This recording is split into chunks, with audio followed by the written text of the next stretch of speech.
जो अभी प्रयागराज में महाकुंभ हो रहा है, उस महाकुंभ के अंदर भी हमने उसको जोड़ा है। और कल ही मैंने महाकुंभ के लिए यात्रियों की 2 बसों को भी झंडी दिखा करके रवाना किया है। ये हमने जो कहा है, लगातार हमारी सरकार उस दिशा के अंदर मजबूती से आगे बढ़ रही है। हमने अपने एक और जो आदरणीय प्रधानमंत्री जी का विषय था, पीएम सूर्य घर मुफ्त बिजली योजना, इसके तहत हमने कहा था कि हम 1 लाख घरों की छतों के ऊपर 2 किलोवाट का, जिन परिवारों की इनकम 1,80,000 रुपए से कम होगी, उन परिवारों की छतों के ऊपर 2 किलोवाट का सोलर पैनल लगाएंगे। पीएम सूर्य घर मुफ्त बिजली योजना। और मुझे खुशी है, इन 100 दिनों के अंदर हम गति से काम कर रहे हैं और तीव्र गति से काम करेंगे। 12,285 ऐसे परिवार हैं जिनकी छतों के ऊपर 2 किलोवाट का सोलर पैनल लग चुका है। हमने गति से इसको आगे बढ़ाया है। इसके ऊपर 1,10,000 रुपए का खर्चा आता है। 80,000 रुपया आदरणीय नरेंद्र मोदी जी देते हैं और बाकी का पैसा हरियाणा सरकार देती है। उस व्यक्ति को इसका लाभ मिलता है। हमने दुर्घटना में परिवार के किसी सदस्य की कोई मृत्यु हो जाती है या दिव्यांग हो जाता है, परिवार को दिक्कत आ जाती है, उसके ऊपर मुसीबतों का पहाड़ टूट जाता है, हमने योजना चलाई, दीनदयाल उपाध्याय अंत्योदय परिवार सुरक्षा योजना।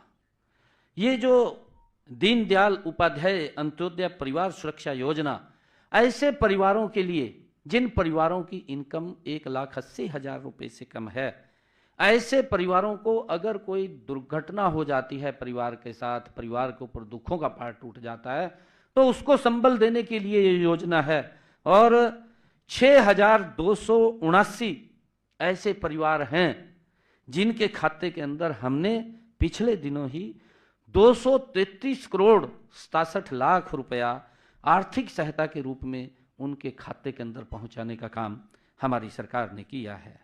हमारा संकल्प है कि प्रदेश के गरीब से गरीब व्यक्ति के पास अपना मकान हो, और उसको लेकर के आदरणीय प्रधानमंत्री जी ने भी इस बात को कहा है कि देश में एक भी सर ऐसा नहीं बचेगा जिस सर के ऊपर छत नहीं होगी।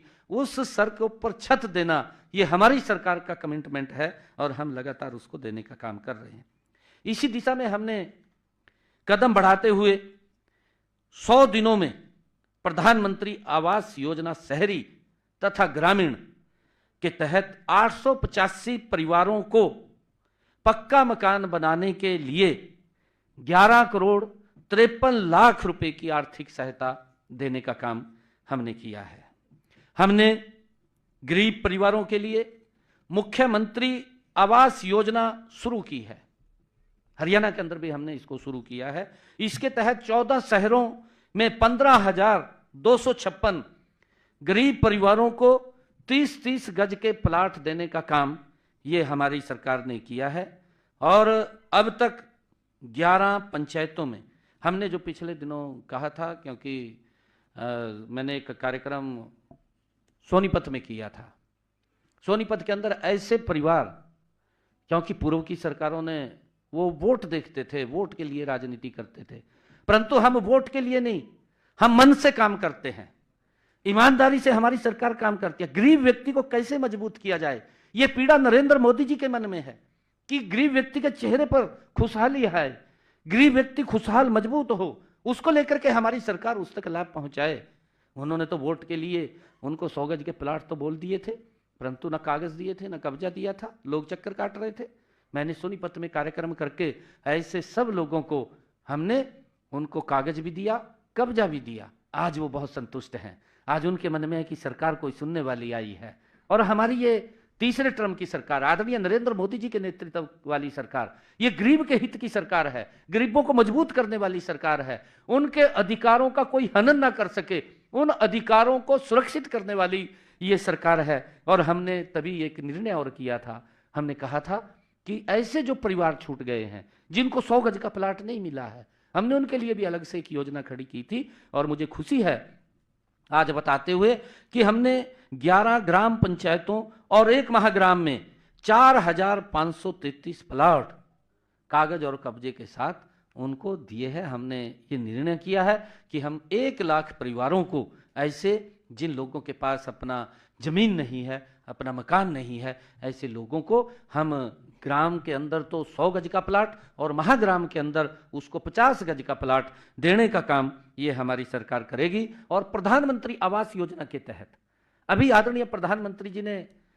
तीव्र गति से काम करते हैं। हमारे यहाँ पर 70,000 ऐसे जिन्होंने एप्लीकेशन दी हुई थी और उनको अभी प्रधानमंत्री आवास योजना ग्रामीण और शहरी के तहत उनके पास पैसा नहीं पहुंचा। इसी बजट के अंदर ही 70,000 ऐसे बेनिफिशियरी थे, उनके खाते के अंदर पैसा चला जाएगा और वो मकान बनाना शुरू कर देंगे। वो जल्दी ही हो जाएगा। और हमने आगे भी जिन लोगों ने अप्लाई किया था उसके लिए एक सर्वे हमने करना शुरू कर दिया है। अधिकारियों को हमने कहा है कि उसको सर्वे करके तुरंत अगली लिस्ट तैयार कर लीजिए कि कितने लोग और शेष बचे हैं, उनको भी हम प्रधानमंत्री आवास योजना के तहत मकान देने का काम हमारी सरकार करेगी।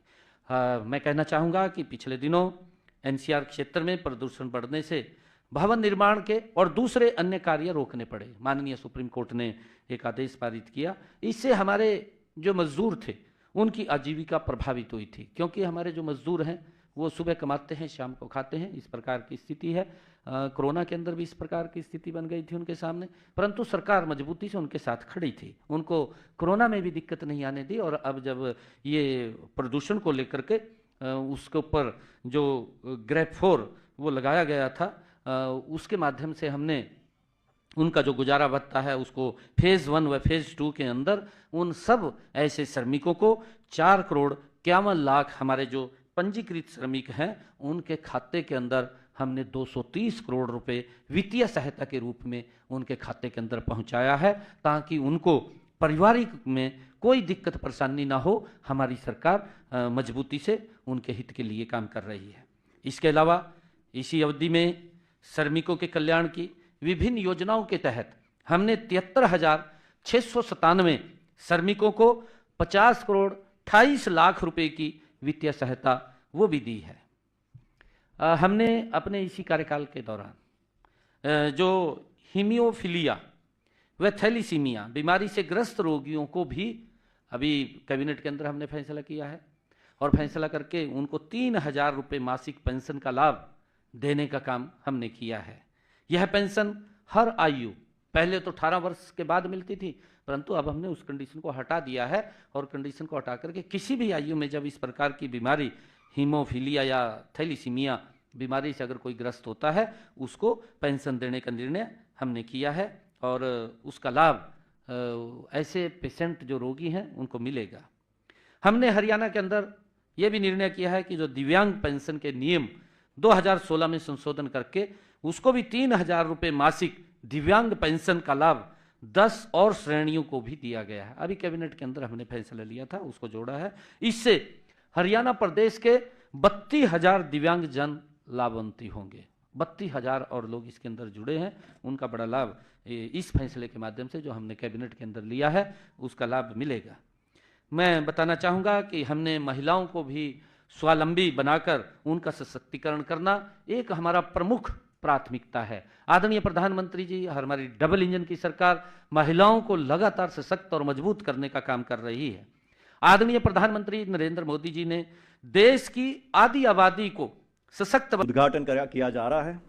सबसे पहले कृषि एवं किसान कल्याण विभाग द्वारा राज्य में प्रतिकूल मौसम की स्थिति के कारण उत्पादित की जा रही कृषि एवं बागवानी फसलों पर 2,000 रुपये प्रति एकड़ बोनस देने का फैसला किया गया था। बोनस राशि को क्रियान्वित करते हुए आज माननीय मुख्यमंत्री जी द्वारा 4,01,939 किसानों के खाते में डीबीटी के माध्यम से 368 करोड़ रुपए की राशि अंतिम किस्त के रूप में वितरित की जा रही है। अब तक 952 करोड़ रुपए की बोनस राशि सीधे 9,33,906 किसानों के खाते में पहले ही हस्तांतरित की जा चुकी है। इसके साथ ही महिला एवं बाल विकास विभाग द्वारा 324 नए क्रेश सेंटर खोले जा रहे हैं। माननीय मुख्यमंत्री जी से मैं अनुरोध करूंगा कि इन परियोजनाओं का और योजनाओं का उद्घाटन करें।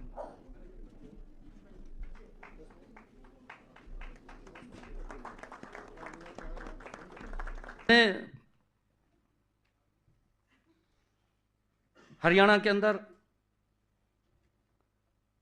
जो खरीफ सीजन है, खरीफ सीजन 2024 में कम बारिश हुई। हमारी कैबिनेट ने निर्णय किया कि किसानों के खर्चे ज़्यादा हो रहे हैं, उनके खर्चे कम होने चाहिए, और हमारी कैबिनेट ने निर्णय किया कि किसानों के खाते में 2,000 रुपये प्रति एकड़ बोनस के रूप में पहुंचाने का काम हमारी सरकार करेगी। कैबिनेट ने निर्णय किया, मुझे खुशी है, आज हरियाणा प्रदेश के किसानों के खाते में 1,345 करोड़ रुपए की राशि किसानों के खाते में उस धान की फसल के अंदर बरसात कम होने के कारण उनके खर्चे कम हों, हमने पहुंचाने का काम किया है। इसका एक बड़ा लाभ मेरे हरियाणा प्रदेश के किसानों को मिला है। हमने हरियाणा के अंदर प्रधानमंत्री किसान सम्मान निधि, ऐसे 18वीं किस्त चली गई है, लगातार 2,000 रुपये 4 महीने के बाद उनके खाते में पहुंचाने का काम आदरणीय प्रधानमंत्री नरेंद्र मोदी जी कर रहे हैं। अगर हम बात करें, आज 342 करोड़ ऐसे किसान हैं जिनके बैंक खाते के अंदर 6,203 करोड़ रुपए की राशि पहुंचाई गई है पूरे देश के अंदर प्रधानमंत्री किसान सम्मान निधि के माध्यम से।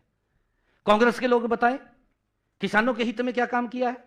राजनीति तो करते हैं किसान के नाम की, परंतु उनके हित के अंदर क्या कदम उठाने हैं वो दिमाग शून्य है, कोई दिमाग नहीं है।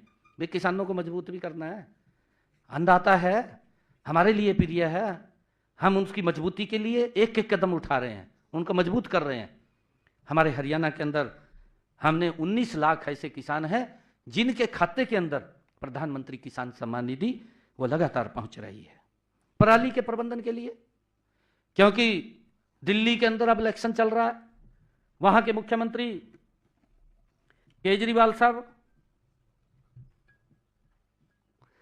पर्ची दी है भाई, पीछे थे पर्चियों दी है, कहा जी 1:15 हो गया, अरे भी आधा भी नहीं कहा आपने करया। ये 100 दिन के काम है, 100 दिन के काम है, गति से काम हो रहे हैं, बताने तो पड़ेंगे। आपकी तरफ से तो नहीं ना कुछ है, फिर ठीक है, ये पर्ची आप पकड़ो भाई। ठीक ठीक है। पराली प्रबंधन को लेकर के हमने हरियाणा के अंदर बहुत अच्छा काम किया है। मैं अभी बता रहा था कि अगर और कुछ नहीं मिला दोष दे दो हरियाणा के किसान को। ये केजरीवाल दिल्ली के अंदर बैठा है, अपने जहां उसकी सरकार है वहां तो रोक नहीं रहा, हरियाणा के किसान को दोष दे रहा है। पंजाब के किसान को भी दोष दिया है, पंजाब के किसान को भी उसने बड़ा बुरा बोला है कि ये पराली को जलाते हैं। भाई तो तेरे हाथ में चाबी आ गया, ये भी तो उस व्यवस्था को ठीक कर दे, ठीक नहीं किया। हमने हरियाणा के अंदर पराली प्रबंधन को लेकर के काम किया है, माननीय सर्वोच्च न्यायालय ने भी उसकी प्रशंसा की है। मैं हरियाणा के किसान का दिल से धन्यवाद करता हूं कि हमने जो नीति बनाई है उसके अंदर आगे बढ़ करके उन्होंने सहयोग किया, और हमने उनके अवशेषों को प्रबंधन संयंत्रों पर अनुदान के रूप में 10,393 मशीनों के लिए 122 करोड़ रुपया हमने किसानों को देने का काम किया है, ताकि पराली के लिए उचित प्रबंध हो सके, किसान पराली ना जलाए और ये पोल्यूशन ना फैले। हमने ये इसके लिए काम किया है। हमने ये भी काम किया है कि जो हमारे किसान हैं, क्योंकि मेरे को वो मिले थे आकर के, और जब आकर के मिले कि हमारे खेत में बड़े टावर वो लगा देते हैं, उसके लिए हमें कुछ उसका लाभ नहीं मिलता, हम ज़मीन के अंदर भी हमारी उसकी कीमत कम हो जाती है, तो हमने उसके ऊपर एक पॉलिसी बनाई हमने, जो किसानों के हित के अंदर अलग से एक नीति बनाई। हाई टेंशन बिजली की लाइनों के लिए हमने मुआवजा नीति बनाई, और मुआवजा हमने दिया है कि जहां वो टावर लगेगा उस जमीन का मुआवजा 200% ज़्यादा दिया जाएगा, जो उसका कलेक्टर रेट, जो उसका वहाँ मार्केट रेट होगा।